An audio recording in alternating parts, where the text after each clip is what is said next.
Oh, we're gonna do a babble. I, guys, guess what I learned to do? I learned to edit. I knew how to edit, but I was like avoiding it and whatnot. But I edited. I'm going to just start on vlogs. We're still gonna do a babble here. I might edit like long pauses out, but again, this is a good practice to just, live your life. This is life. Um, let's be real. I've got lights on me right now because I just filmed like my quick makeup tutorial for this because honestly, if you want to see it, you're welcome to, but it's more for me. I want to see how this looks on camera compared to like other stuff, and I makeup's another hobby of mine as much as like books are. Like books and makeup, that's been my thing my whole life. So, and this is what it is. I'm gonna do a book babble review on Is This a Cry for Help by Emily Austen. I don't know if I've talked about this online in like another babble or something, but this book surprisingly triggered me to the point that I needed to take a break from it for a while, but I also want to talk about it because I do have quite a bit of notes on it because I wanted to know why it triggered me so much, and it's because it is very of this day and age, very much in the way that it's political.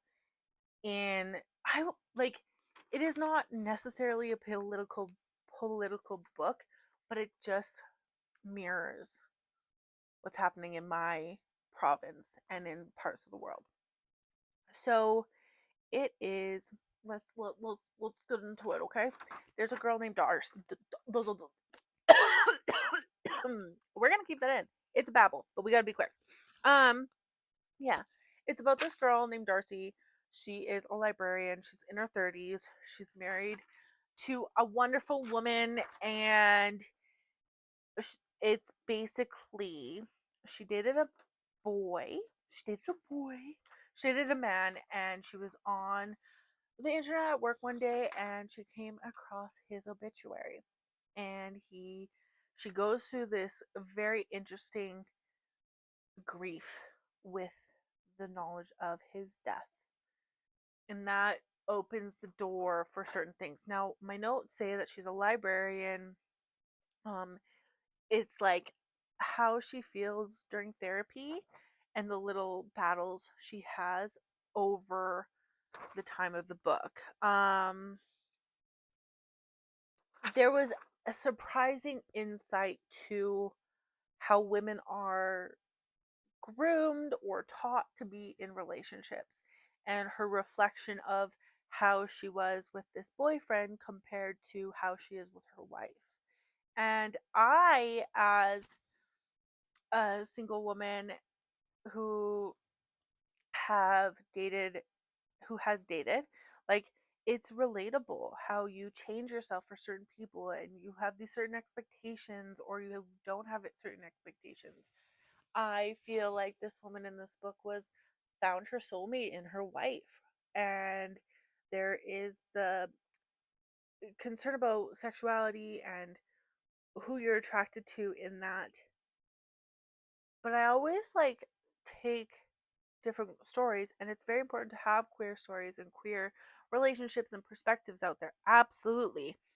But even in like straight relationships or in relationships where you're not the majority, right? Like there's asexual and there's demisexual and there's these things. And as much as my therapist has said to me, like, well, why do we need those labels? These labels are coming up because the world is so messed up, right? Love is love and it is what it is. But I would consider myself more a and demi. And if I do not have a connection with you, I don't, whatever. But I know that the way society puts pressures on humans to be attracted to a certain things. They have two cats in the story, and there comes a stray cat. His name is Kyle. And it's important in the story because she tries to interact them with her cats, and it doesn't go well.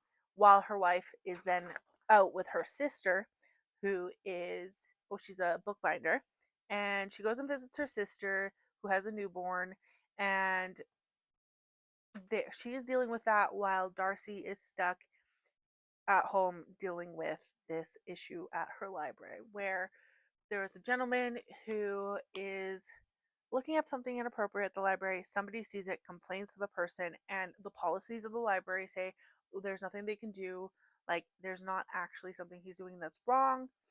And there's this misinformation that goes awry. And a certain political side finds out about it, and chaos ensues in ways of, let's see, um see, this is Babble, guys, at this point this is Babble. But there's complicated feelings in her grief. Put her in mental, oh yeah, she has a mental breakdown in this story. Like, the back of the book is like she has a full-on mental breakdown, and she ends up not going to work, and she doesn't tell anybody. But it's so funny because there's this character in there. Did I write this down? I want to say his name is Mortimer. Oh, I didn't write it down, but he constantly is trying to get out of her why she was sick. And I thought that was such a funny little thing to add, because people are naturally curious, right? But they're not going to like go too far, and he never pushes, but he tries to. She Yeah, she um never tells him, and is like, "No, I'm just going to let it be." I can't remember his name, but he's my favorite person in the book. So the certain person found out out, came and tried to protest, and then somebody walks in, and there's old ladies reading to kids, and they consider it drag queens, and that causes a ruckus, and it is just a mess. Like, there's a lot of stuff. There's misinformation, and in the way the world is now, right? Misinformation is so dangerous, and you can't ban certain things. Like, the policies in this library were like different than other places. Anyway, they protest outside of this library. She has to deal with it along with this cat, along with her grief, along with her coworkers, along with, then she's getting these anonymous emails of odd questions, and you always wonder like where that's coming from. But it's a certain point in the story, and it's this anonymous emailer is sending questions about like different types of birds and what kind of birds those are. So there's a lot going on, and there's a lot this woman's having to deal with, and there's a lot you're having to deal with as well. And the underlying points of this story are what information is allowed and what information isn't. There's people being like, the gay agenda, or you're very left, and you're trying to brainwash the children. But what's brainwash? And it then there's big conversations about who uses the library, and who is allowed to, is it privileged? People who use the library is the last free space. It's people who don't have jobs, it's people who are new here, it's people who can't afford extra education. And the library provides these free things for people. So you take away certain information from people, like pornography. If somebody is sitting in a corner away from children, watching this with headphones in and not doing anything, who says that's bad, right? What if they don't have a house they can go and do that in? It's just this privilege question. And if you haven't been to the library in a while, you might have differing opinions, but you can't, not everybody can afford a computer, not everybody can afford internet, not everybody has a house. So, where are they to get information? How are they to know that maybe that's good or bad? And stuff like that. It just became, in this story, very much what I'm focused on. I am obviously a book obsessed person. I have different types of books up here. I have loved bookstores, and I've always loved books because there's things you can see in books that can never be out in a show or TV, and when they try, it doesn't work well. This is Sailor. She wants to play. So this was quite the eye opener for me. I enjoyed this book. I read it in a few days and then put it down and like have battled about talking about it because I take information seriously. I take what happened in the last 6 years very seriously. It was very traumatizing, and stuff that I've been used to seeing my entire life is now being villainized for the fact that like certain groups of people are now recognizing it. And it's not like it, in my opinion, I am better for knowing about, like, they start arguing about, gay people and drag queens and how it affects our children. And that's a big and heavy conversation to have with people who don't want to understand it.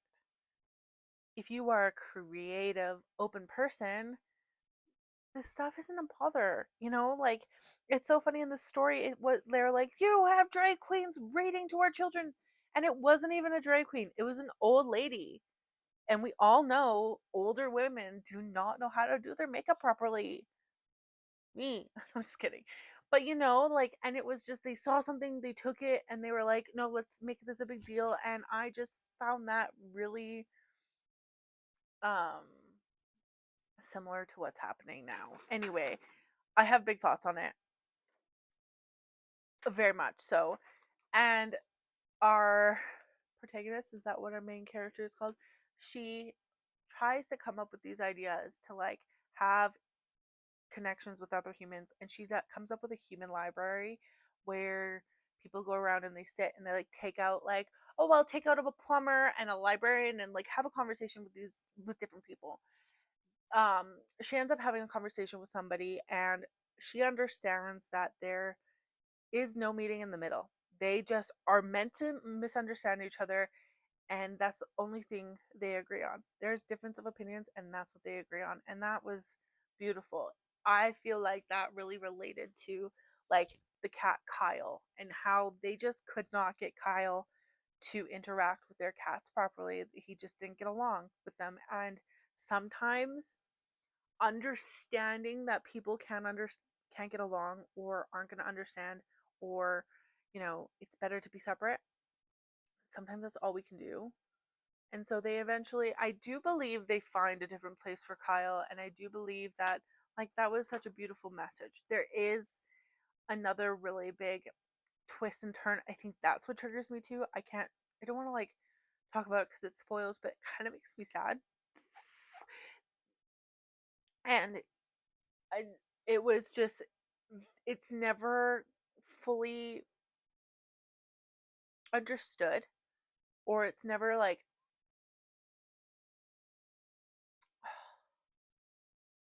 it never has a conclusion in the story. And I almost like, I was supposed to go and meet this author, but I was like really emotional, and I would have asked that question if I had the thought about it now, about like what happened to the certain character in the book and how she turned out. But that might never happen. There's a lot of things that like there's no conclusion, it's just acceptance in this. Like, it's with this one protester, she just comes to an acceptance that it's not going to work out. Same with the cat Kyle, it's just not going to work out. And sometimes that's how life is. They do have to go to like this hearing and discuss about what books they want banned, and there's people that are like, that you're banning something that is existing to my life. You can't ban books about different types of families. You can't ban books about different types of cultures and families. Like, it's, whether you want to accept it or not, it's there. And we have to like have a space for everyone. That's why this is emotional for me. Like, if I was to be asked when I'm older to my grandchildren and they say, Grandma, what was it like in this year? I would give them this book. And I'd be like, this is what it was. This book was very deeply moving to me. And I really enjoyed it. Yeah, it just, this is all over the place because it's a yapper, but if any of this interests you, I definitely think you should read the book. Come back to me. Let me know what you think of it. It was deeply emotional for me. The writing was so good. There is a quote in it. I didn't, it's one of the, this book was one of those things where it's like, I need to give it time and I can't read too closely to it because it's so real. It's not like all my fantasy books that I like to read, right? And so there's a quote where she feels like she's a cell that was split in two. And there was what she was like when she was younger and what she was like in her 30s. And man, I tell you, I love being in my 30s and just related to it. I think this book was really good. And I wanted to talk about it. And I've been sitting on it and I've been thinking about it. And oh, I forgot about my thing. Anyway, yeah. Is this a perfect review? No. I am going to say there's a little bit of spoilers, and I'd love to hear other people's opinions on it and what other people thought of it. If anybody else was like so deeply moved by it, her name, yeah, it's called Is This a Cry for Help by Emily Austin. She's Canadian. I love a Canadian girly, and I love a librarian, and I was very excited to read this, and I annotated the crap out of it, and I tried to do a read with me, but again, I was deeply affected by this book and deeply emotional and touched by it. So I enjoyed it. It's something that if you care to know about what's going on or if you're obsessed with books, what was it? Sarah Jessica Parker was talking about the same kind of things. And so if you're Sarah Jessica Parker, if you are Sarah Jessica Parker and you're watching this video, you should read this book. You should read it. Anyway, thank you for watching this book babble review. I'm not editing this, so this is what you get. I'm going to post this right now so that it's uploaded when I need it to. Thank you for watching.